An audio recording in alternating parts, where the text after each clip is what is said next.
408페이지입니다. 408페이지 사사기 3장 1절.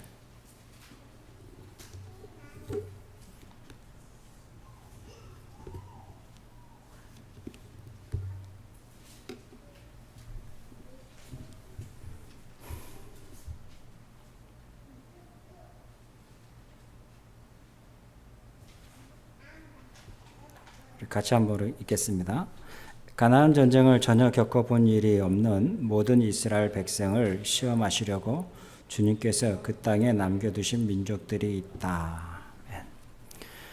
자, 이제 우리 여호수아를 훑어봤는데요. 지금 이제 사사기로 넘어갑니다. 사사기로 넘어오면서 이제 전쟁을 겪지 못한 세대, 제 3세대가 이제 성경에서 나오고 있습니다. 전 3세대 성경을 보면 전쟁을 겪지 못한 그 세대들에 대해서 이야기할 때에 3장 1절에 보면은 하나님께서 그들을 시험하시려고 라고 하는 말이 나오고요.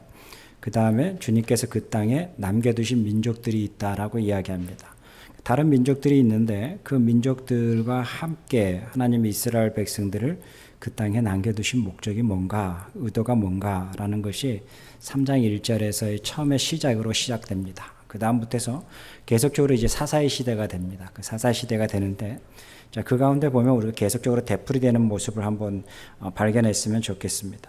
6절입니다. 6절 같이 한번 볼까요? 그리고 이스라엘 자손은 그의 여러 민족의 땅을 데려다가 자기들의 아내로 삼았고 또 자기들의 딸은 그들의 아들에게 주었으며 그들의 신들을 섬겼다라고 이야기합니다. 자, 그 다음에 이제 사사 온니엘로 넘어가는데, 자, 여기에 보면 3장에서의 6절에서 어떤 부분이 끝나면 3장 1절에서는 시험하시려고 다른 민족을 그 땅에 같이 두었다라고 이야기하고 있고요. 그 가운데 다른 민족을 두신 목적이 있었는데 그 목적과 반대로 그들은 뭐예요? 그들과 결혼하게 되고 그 다른 민족들이 섬기고 있는 신들을 섬기는 모습으로 6절이 끝납니다. 자, 그 결과가 이제 어떤 결과들이 나오는지를 이제 7절에서 보면, 자, 한번 같이 한번 읽을까요? 이스라엘 자손이 주 하나님을 저버리고 바알과 아세라를 섬겨 주님께서 보시기에 악한 일을 저질렀다라고 이야기합니다. 7절에 뭐라고 이야기하냐면 6절의 마지막에 보면 그들의 신을 섬겼다, 그 이방인의 신을 섬겼다 하고, 그 다음에 7장으로 넘어오면 그 이스라엘 자손들이 주 하나님을 저버렸다라고 이야기하고 있고요. 그 다음에 이방신 바알과 아세라를 섬겼다라고 이야기합니다. 그런데 바알과 아세라 신을 섬겼다라고 하면서 주님 보시기에 뭐라고 나와요? 악한 일을 저질렀다라고 이야기합니다.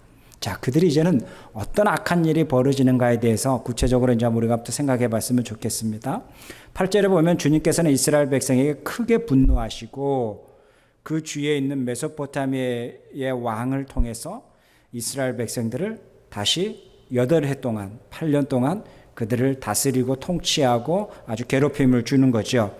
그랬더니 9절에 뭐라 그래요? 이스라엘 자손이 주님께 울부짖어라고 합니다. 자, 이것은 계속적으로 지금 7절과 8절과 9절의 이야기는 계속적으로 사사기에 되풀이 됩니다. 계속적으로 사사기에 되풀이 되면서 이 속에서의 하나님의 목적이 뭔지, 하나님의 의도가 뭔지라고 시작이 됩니다. 자, 6절에서 시작은 뭐예요? 그 다른 민족을 주셨는데 3장 1절에 그 다른 민족을 주신 것은 그 다른 민족들 가운데에 아내를 맞이하고 남편을 맞이하고 그들의 신을 섬기는 것이 그 민족을 두신 목적인지, 아니면 다른 민족을 두시는 목적이 자기 민족의 하나님을 섬기고 있는 그 민족으로서의 신분을 잃어버리지 아니하고 그들이 하나님의 백성다운 그 삶을 다른 민족들과 함께 도시 속에 살면서 그들이 하나님만을 섬기고자 하는 그 마음을 보시려고 한 건지, 하나님이 보시고자 하는 것은 어떤 것이겠어요? 하나님이 보시고자 하는 것은 그 다른 민족을 두는 이유가 그들과 결혼하라고 두신 목적은 아닐 거란 말이에요. 하나님의 두신 목적은 그들의 이방신을 섬기라고 두신 목적이 아닐 거란 말이죠. 하나님의 도시 속의 다른 민족들과 함께 두신 목적은 이스라엘 백성들이 섬기고 있는 여호와의 하나님을 참신으로 그들의 삶에서 고백하고 가는 이스라엘 백성의 삶, 하나님 백성의 삶을 원했을 거란 말이죠. 그런데 하나님이 원하는 거하고 다르게 그들이 뭐예요? 이방신을 섬겼다라고 나오고 그 다음에 악한 일을 저질렀다라고 나옵니다. 자, 여기에 보면 우리가 두 가지 부분이 조금 점검해 볼 수 있는 거예요. 우리가 신명기 그 다음에 민수기에서 우리가 봤던 부분 속에서 하나의 부분이 뭐예요? 이미 가나안에 들어가지도 아니하는데 모세는 무슨 뭐 설레발 치는 것처럼 그 가나안에 들어가지도 않았는데 이렇게 살아야 된다, 여호와만을 섬겨야 된다, 너희들이 그때 이방신을 또 섬기게 될 거다, 그래도 너희들은 여호와만을 다시 섬겨야 된다, 잊지 말아야 된다, 그리고 그 속에서 가난한 자와 어려운 자에 대해서 너희들이 베풀고 함께 가는 그 삶은 절대로 잊지 말아야 된다, 그것이 하나님의 말씀의 법이다라고 끊임없이 가나안에서 가르친 게 아니라 가나안에 들어가지도 아니하는 그 광야에서 가르쳤단 말이죠. 자, 이스라엘 백성들은 아마 들으면서도 모세가 이야기하니까 거부할 수는 없었겠지만 그 모세 이야기를 들으면서 의아한 사람도 있을 거예요. 아직 우리는 그렇지도 않는데, 그리고 아직 우리는 그렇게 삶도 살고 있지 않냐고. 지금 우리가 하나님을 잘 믿고 있는데 왜 저렇게 하는지, 그 노인네가 왜 저렇게 꼰대짓을 하는지 아마 이렇게 생각할 수도 있겠죠. 그런데 이제는 가나안으로 들어갔던 여호수아의 마지막의 유언에도 뭐예요? 동일한 부분이 나오죠. 그것이 결국 뭐예요? 모세의 이야기가 맞았다라는 거예요. 그러기에 모세의 이야기는 잔소리가 아니었다라는 거죠. 잔소리, 아무 가치 없고 아무 쓸모없는 또 되풀이되는 이야기가 아니라 그것은 우리의 살이 되고 피가 되고 꼭 들어야 될 말씀에도 불구하고 지금 내가 잘하고 있는데 왜 저러는가에 대한 생각들이 어쩌면 그들 안에서 거부 반응이 나타날 수도 있겠죠. 자, 1세대, 2세대, 이제는 3세대로 전쟁을 모르는 세대로 넘어와서 하나님이 그들에게 계속적으로 모세와 여호수아를 통해서 말씀하신 그 말씀 기반 위에 그들이 어떻게 사는가에 대해서 타 민족을 그들 안에 두고 그리고 그들을 시험하였다라고 붙어서 시작을 합니다. 자, 이 시험하고는 부분이 동일하게 나오는데요. 자, 이 부분 속에서 11절에 보면 이렇게 이야기합니다. 그 땅을 이제 운니엘이라는 사사가 나오는데 죽을 때까지 40년 동안 전쟁이 없이 다스렸다. 하나님이 9절에 보면 이스라엘 백성들이 주님께 울부짖는 걸 들으시고 운니엘을 통해서 다시 한번 이스라엘 백성이 하나님의 전쟁에서 승리하게 하시고 말씀으로 또 그들 안에서 있게 하시고 그래서 40년 동안 그들이 함께 생활했다라고 합니다. 40년이라는 시간이 또 지나니까 어떤 현상이 또 벌어질까요? 또 어떤 현상이 벌어지는가라 보면은 12절에 또 이렇게 나옵니다. 이스라엘 자손이 다시 주님께서 보시기에 악한 일을 저질렀다라고 이야기합니다. 계속적으로 되풀이 됩니다. 그랬더니 15절에 또 되풀이 되죠. 같이 한번 읽을까요? 이스라엘 자손이 주님께 울부짖으니 주님께서 그들에게 또 구원자를 주셨다라고 이야기합니다.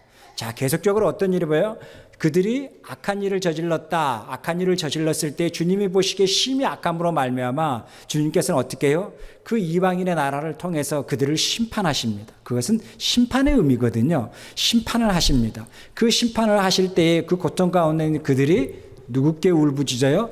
여호와 하나님께 울부짖기 시작을 하죠. 울부짖더니 여호와 하나님께서는 또 당신의 사람을 통해서 그것을 들으시고라고 시작됩니다. 그 울부짖음을 들으시고라고 합니다. 그러고 난 다음에 다시 하나님께서 그들을 구출하는 것, 구원하는 것, 하나님이 또 그들에게 구원의 은혜를 주시는 것을 경험합니다. 자, 그럼 또 여기서 끝날까요? 그렇지 않죠. 또 몇 년이 지나고 몇십 년이 지나고 난 다음에 계속적으로 그들은 되풀이되는 삶을 살아갑니다. 이것이 뭐예요? 사사의 시대입니다. 사사 시대의 공통점은 뭐냐면 하나님은 그들을, 이스라엘 백성들을, 도시국가 속에 살고 있는 이스라엘 백성들을 심판하십니다. 누구를 통해서요? 누구를 통해서 심판하실까요? 그곳에 두었던 이방인의 나라를 통해서 심판을 하십니다. 심판하시는 목적이 뭘까요? 다시 하나님의 말씀으로 초점을 맞추게 하기 위해서 심판인 거죠. 단순히 벌이 아니라 하나님 앞에 다시 초점을 맞추기 위한 것이 초점이 맞춰지는 거겠죠. 그것이 심판이겠죠.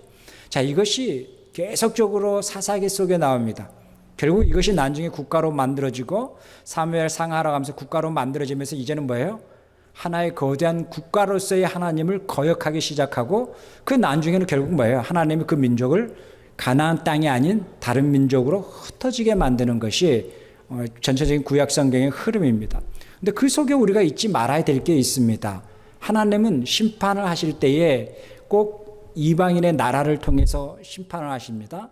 그리고 성경에 보면 꼭 하나님 보시기에 하나님 보시기에라고 계속적으로 반복됩니다. 그 하나님 보시기에 악함으로 계속적으로 반복되는 부분이 뭐예요? 그 백성들이 가지고 있는 그 악함에 대해서 하나님은 누구를 통해서 심판한다고요? 이방인의 나라를 통해서 심판하십니다. 그리고 이스라엘 백성들을 흩어지게 하는 것이 구약 성경의 흐름입니다. 자, 이 모든 부분 속에서 우리가 잊지 말아야 될 게 있습니다. 그것은 뭐냐면 우리 인생도 동일하게 우리가 도시국가에 살면서 또 도시국가 안에서 우리가 믿음으로서의 믿음의 삶을 살면서 하나님은 늘 우리를 어느 시점에 심판을 하십니다. 어느 시점에 우리가 점점 무뎌지고 가고 있을 때에 어느 시점에 주님은 우리에게 시험으로 다가오십니다. 심판이 아니고 시험입니다. 시험으로 다가오십니다. 그리고 우리에게 시험을 주십니다. 그런데 중요한 것은 그것을 시험으로 아는 자와 시험으로 모르는 자의 달라지는 현상이 있습니다. 자, 시험으로 안다라고 한다면 그것은 아니겠죠. 시험을 주는 자가 시험이라는 그 타임을 알겠죠.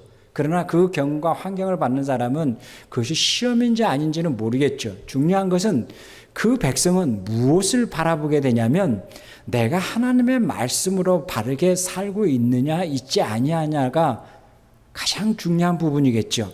하나님의 말씀이 내 마음에 내 가슴에 되새겨지는 그 삶을 살아가느냐 아니면 신전 중심의 이방 문화 속에서 신정 중심의 삶을 살아가느냐 이게 이제 달라지겠죠. 이 모든 부분 속에서 말씀이 내 삶에 있느냐, 말씀이 내 가치관을 지배하느냐, 말씀이 내 삶 속에서 어떤 화학적인 반응을 일으키느냐, 지금 이 부분이 중요하겠죠. 신전으로 가는 게 중요하지 않겠죠. 이방신의 신전들은 굉장히 화려하죠. 아세라 신전뿐만 아니라 바알 신전뿐만 아니라 그 화려함, 눈에 보기에도 흠모할 만큼의 그 화려함을 가지고 있겠죠. 그러게 누구든지 정말 가고 싶어하는 곳, 누구든지 제사를 드리면 제사 드리는 기분이 나는 곳, 누구든지 어떠한 그 제사와 그러한 것을 예식을 하게 되면은 예식을 드리는 것처럼 어떠한 그 예식 속에 들어가는 느낌이 들 정도로 어떠한 웅장함도 있겠죠. 이것이 뭐예요? 이방신이 가지고 있는 부분이겠죠. 그런데요, 여호와의 하나님에 대한 부분은 제사 문화가 아니란 말이죠. 신전 중심의 문화가 아니라 여호와의 하나님은 뭐예요? 모세는 끊임없이 이스라엘 백성들에게 그 말씀을 이야기하면서 뭐예요? 그것을 세기 문자로 하면서 그것을 꼭 기념으로 기념비를 세우면서 결국 뭐예요? 그것을 신전을 세우라는 게 아니라 너의 마음의 세계에서 그것을 바라보면 너 마음에서 다시 그것이 기억나게 만들어라 라는 거겠죠. 그것이 뭐예요? 기념비겠죠. 끊임없이 그래서 그들이 요단강을 건널 때도 그 바닥에 있는 돌들을 사와서 우리가 이것을 여호와 하나님의 은혜로 건넜다라는 것을 기념하게 세우는 것이 뭐예요? 그것을 신전을 만드는 게 아니겠죠. 그들이 그것을 보게 되면 무엇을 생각하게 돼요? 하나님이 우리를 요단강 바닥을 땅을 밟으면서 걷게 하셨다라고 하는 그 하나님과 동행한 것을 기억하게 하는 것이죠. 그러게 여호와의 하나님은 그들의 마음속에 끊임없이 그들이 인식하든 인식하지 못하든 그들의 마음속에 또 다른 세계의 문자를 새기기 시작을 합니다. 그래서 마음에 새기기 시작합니다. 여호와의 말씀을 마음에 묵상하기를 원합니다. 그리고 어느 순간에 어떠한 기념일을 봤을 때 다시 그 마음에 그 말씀이 살아서 움직입니다. 그때 여호와 하나님이 이렇게 하셨지. 이거 뭐예요? 이스라엘 백성들이 섬기고 있는 여호와 하나님 반면에 이방들이 섬기고 있는 그들의 바알과 아세라는 화려한 신전 문화겠죠. 자, 그러게 이스라엘 백성들이 그 화려한 문명 속에서 화려한 도시국가 속에서 그것을 섬기는 것이 왠지 도시인의 한 사람으로서의 삶을, 사회인으로서 한 사람으로서의 삶을 어쩌면 시대에 뒤떨어지지 아니하고 앞서가는 삶인 것처럼 생각하면서 갈 수도 있을 수도 있겠죠. 화려한 도시 문화 속에서 있는 신전 문화보다는 화려하지 아니하고 그 말씀을 붙들고 살아가는 이스라엘 백성들을 원했음에도 불구하고 하나님은 이스라엘 백성들을 시험했을 때 하나님이 경험했던 것은 그들이 하나님 섬기는 것보다는 그 이방신을 섬기는 것을 즐거워한 모습을 보면서 하나님의 마음이 어땠을까라는 생각을 우리가 한번 생각해 보자라는 거예요. 여러분, 그 영화 가운데에서 일본 영화였죠. 그 다음에 한국에서도 영화를 했는데 저는 일본 영화보다 한국 사람들이 연기하는 게 너무 잘해서 참 더 일본 영화보다 더 재미있다. 일본 영화가만 있을 때는 그 영화 참 좋은 영화다 생각을 했는데 리틀 포레스트라는 영화가 있습니다. 그 젊은이들이 참 연기를 한국 사람들인데 너무 연기를 잘하더라고요. 제가 깜짝 놀랐죠. 그 영화의 줄거리는 그렇죠. 농촌에서 시골 문명에서 자랐던 그 젊은이들 거기서 그 유년 시절과 이렇게 성장하면서 사춘기로 성장해서 오면서 모두가 다 이제는 서울로 진출하게 되고 서울에서 끊임없이 노력을 하게 되고 학교를 마치고 직장을 잡고 서울 사람 되기 위해서 끊임없이 몸부림하는 것, 그리고 그 도시 속에서 정말 뒤처지지 아니하고 열심히 살아가려고 하는 모습들, 그러한 젊은이들의 모습들의 이야기입니다.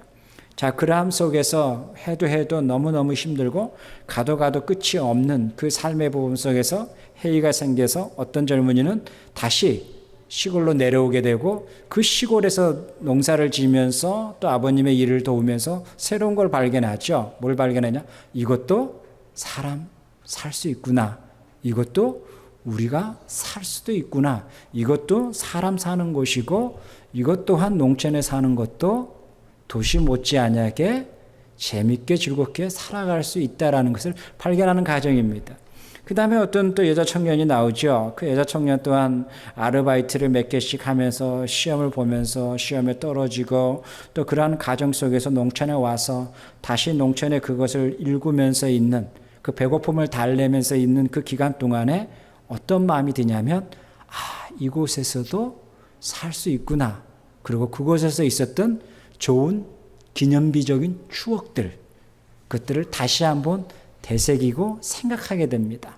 그러면서 혼란에 빠지죠. 화려한 도시 문명이냐? 아니면 왠지 도시 문명보다 조금 초라하고 떨어진 것 같은데 이 시골 문명 속에서 살아가느냐라는 그 갈등이 벌어지는 그런 스토리입니다. 그 속에서 정말로 자기를 발견하고 바르게 살아갈 수 있는 것이 어디인가를 찾게 만드는 것, 그것이 바로 이 영화의 중심 주제가 아닌가 생각을 합니다. 여러분, 사람이 가장 사람답게 만들고 가장 가치 있고 바르게 사는 것이 무엇인가? 이것이 이제 사사기로 넘어서 제3세대의 이야기입니다. 제3세대의 이야기, 화려한 도시 문명 속에서 이방신을 섬기고 화려한 신전 안에서의 그들의 제사 드리는 그 문명 속에서의 도시의 일원으로 살아가는 것이 그 도시의 삶인가? 아니면 그 도시에 있으면서 하나님을 경험하고 하나님의 말씀을 그 마음에 되새기면서 살아가는 것인가? 이 두 가지 속에서의 갈등이 있겠죠. 그러나 그들을 충족시키는 것은 어쩌면 당장 손만 뻗으면 그 화려함에서 만족을 느낄 수 있고 충족할 수 있는 것들이 아마 이방신의 신전의 문화가 아니었나라고 생각을 합니다. 그러기에 쉽게 그들이 이방신을 섬기게 되고 이방 문화 속에서 휩싸인 문화입니다. 그러다가 고난을 당하게 되고 고통을 당하게 되고 그 고난과 고통이 너무 깊어서 그들이 과거에 그 믿었던 여호와 하나님 앞에 다시 부르짖게 되고 그 부르짖는 것 가운데에서 여호와 하나님께서 들으시고 거기에 대한 응답을 하시는 과정, 그리고 그 백성들이 다시 한번 여호와 하나님만을 섬기고 의지하겠습니다라고 가는 그 여정, 그것이 계속적으로 되풀이되고 있는 것이 사사기의 스토리입니다. 그 사사기의 스토리 속에서 우리 또한 삶에서 여러 가지 고민이 되는 거죠. 도시국가 사회 속에서 우리가 어떤 어려움을 당하고 힘들고 어떤 목적을 향해서 달려갈 때는 누구든지 자기가 믿는 신을 향해서 열심히 기도합니다. 불교인은 열심히 그곳에 가서 기도할 것이고 기독교인은 열심히 또 교회에 와서 기도하고 그럴 겁니다. 그때는 모두가 열심을 가지고 있는 건강한 종교인처럼 보입니다. 그런데 그것이 이루어졌을 때 어느 정도 누리고 있다라고 생각했을 때에 그 열심은 과거형으로 끝나버립니다.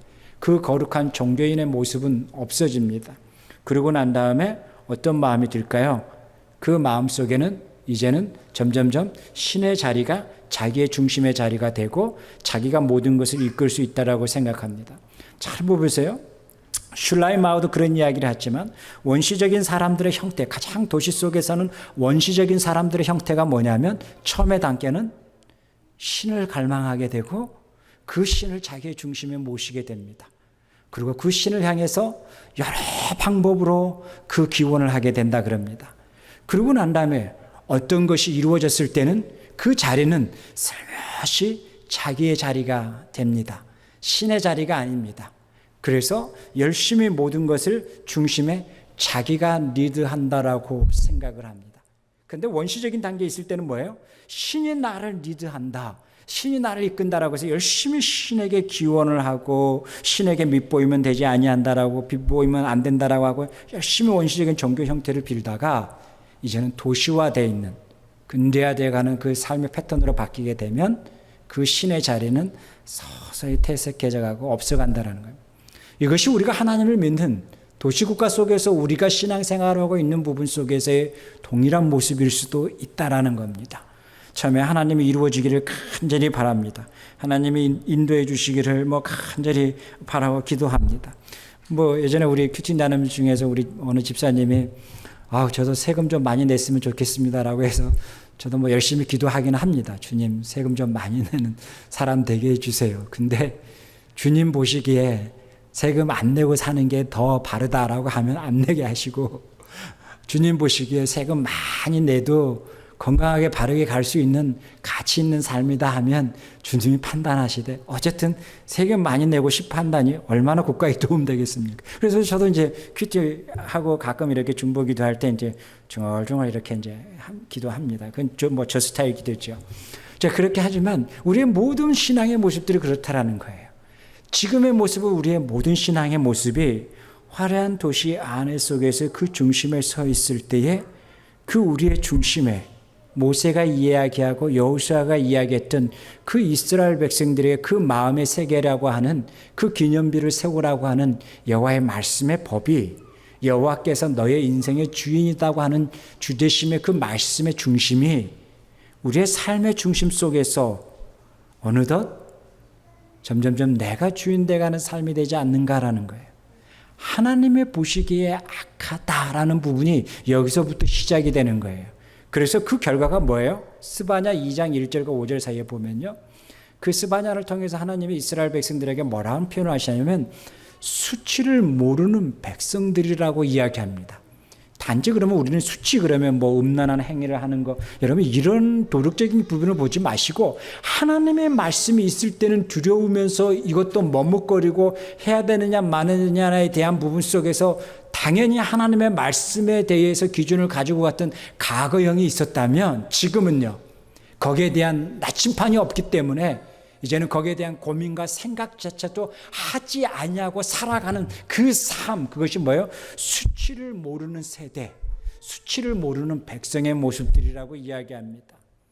그러한 모습들을 보면서 여호와를 모르는 세대, 그러한 모습 보면서 호세아는 그런 세대들에게 그렇게 이야기하죠.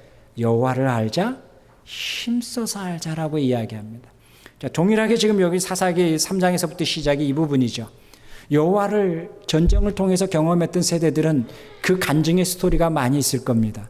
그러나 풍요 속에 살고 있는 이들은 어쩌면 그런 대단한 간증의 스토리는 없을 수 있을 것입니다. 어쩌면 그 풍요가 당연한 거라고 생각할 수도 있을 겁니다. 어쩌면 풍요로움을 누리고 있는 것이 당연하다고 생각할 수도 있을 것입니다. 우리가 건강을 누리고 있는 것 또한 당연하다고 생각을 하고 누리고 있는 것처럼, 우리가 지금 아무 일 없이 지내고 있는 이 평안함 또한 당연하다고 생각하고 있는 것처럼, 어쩌면 이스라엘 백성들이 그 풍요 속에서도 당연하다고 생각하고 있을 것입니다. 그 당연하다라고 생각하는 그들의 삶의 자리에 여호와의 말씀이 사라져 버렸습니다.